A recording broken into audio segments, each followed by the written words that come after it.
साथियों, मेरा अभिवादन स्वीकार कीजिए। मैं आज बात कर रहा हूँ आपसे आपके उत्थान की, आपके विकास की।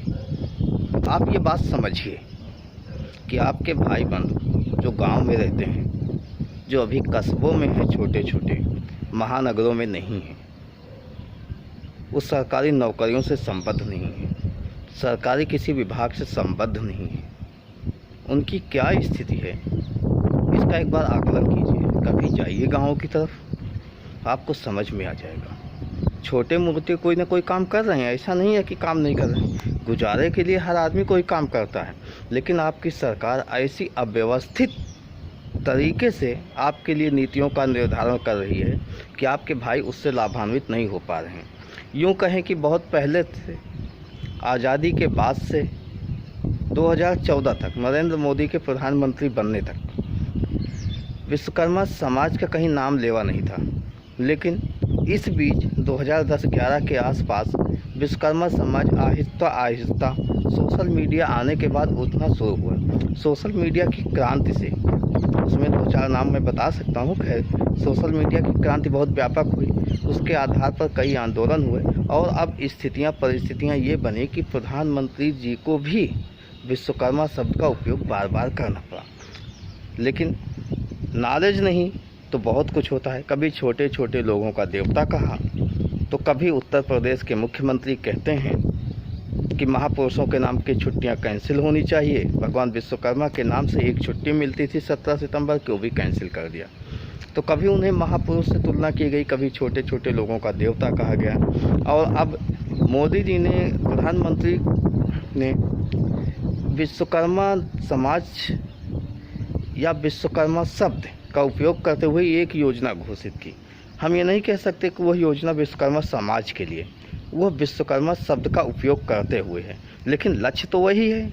लक्ष्य स्पष्ट रूप से वही है कि आने वाले चुनाव में विश्वकर्मा समाज, जो दबा कुचला और अविकसित समाज है, कहने को हम श्रेष्ठ शिल्पकार हैं और हम विशेष ज्ञान रखने वाले लोग होते हैं, लेकिन सच्चाई कुछ अलग है। आर्थिक सामाजिक स्थिति में हम बहुत पीछे हो चुके हैं, बहुत पिछड़ चुके हैं, मतलब अन्य लोगों, अन्य समाजों को देखते हुए। तो ऐसी स्थिति में उसका फ़ायदा उठाने की कोशिश कर रहे हैं। और मैं ये नहीं कहता कि एक राजनीतिक के रूप में कोई भी फ़ायदा उठाने की कोशिश ना करें, बिल्कुल सभी करते हैं, तो वो भी कर रहे हैं। लेकिन आपको ये याद रखना होगा कि क्या आपके समाज का विकास होने जा रहा है। विश्वकर्मा योजना के साथ लगभग 18 जातियों का समावेश किया गया है। देखिए, यहाँ पर यह है कि मैं सिंपल सी बात ये कहूँ कि आपकी समाज को अगर किसी तरीके से, आपकी ख्याति को किसी तरीके से प्रभावित कर दिया जाए, तो आप अपनी कीर्ति को, अपनी यश को, अपनी प्रतिष्ठा को, अपने सम्मान को खो दोगे।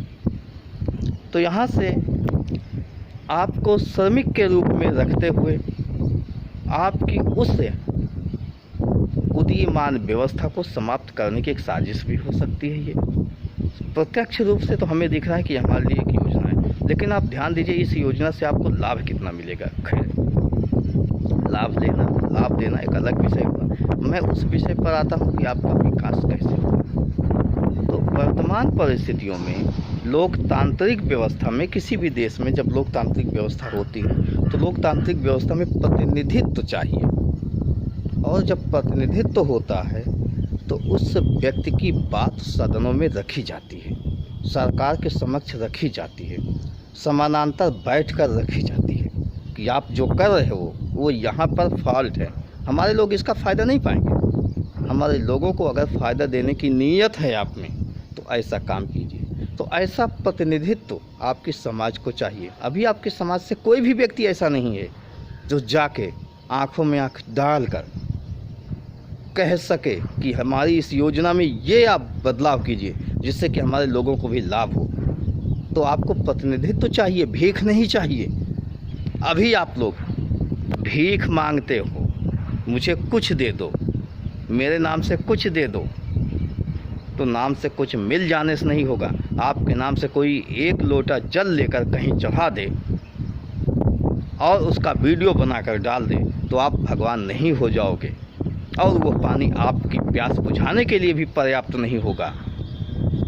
कहने का आशय समझ लीजिए कि आपको प्रत्यक्ष रूप से प्रतिनिधित्व चाहिए ही चाहिए, और प्रतिनिधित्व के लिए इस समाज को राजनैतिक भागीदारी चाहिए। राजनैतिक भागीदारी यानी किसी की कृपा दृष्टि नहीं चाहिए, आपको स्वयं आगे बढ़ना होगा और राजनैतिक रूप से समर्थ होना होगा। जब आप राजनीतिक रूप से समर्थ होगे तभी आप विकास कर पाओगे। तो स्पष्ट रूप से कहना चाहूँगा कि हमारी कोई भी समाज हो, कोई भी बिरादरी हो, कोई भी जाति हो, हम 5 तो बनते हैं लेकिन वास्तव में हम 5 हैं नहीं।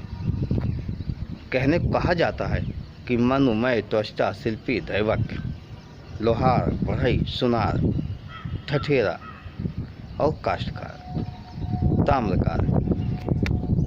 तो ये लोहार, बढ़ई, सुनार, ठठेरा, कसेरा ये सब होते हैं 5, लेकिन कहाँ हम जब बात करते हैं तो 5 की बात तो करते हैं, लेकिन हमारे साथ 2 ही तो होते हैं, लोहार और बढ़ई। हम विश्वकर्मा की बात करते रह जाते हैं। लेकिन जब राजनीतिक रूप से आप आगे बढ़ोगे तो आपको सभी भाइयों का साथ मिलेगा, आपकी संख्या बल बढ़ेगी, और जब संख्या बल बढ़ेगी तो निश्चित ही मुझे पूरा विश्वास है कि आपका हक आपको मिलेगा। आइए राजनीतिक रूप से एक शुरुआत कीजिए। धन्यवाद। जय हिंद, जय भारत, जय भगवान विश्वकर्मा।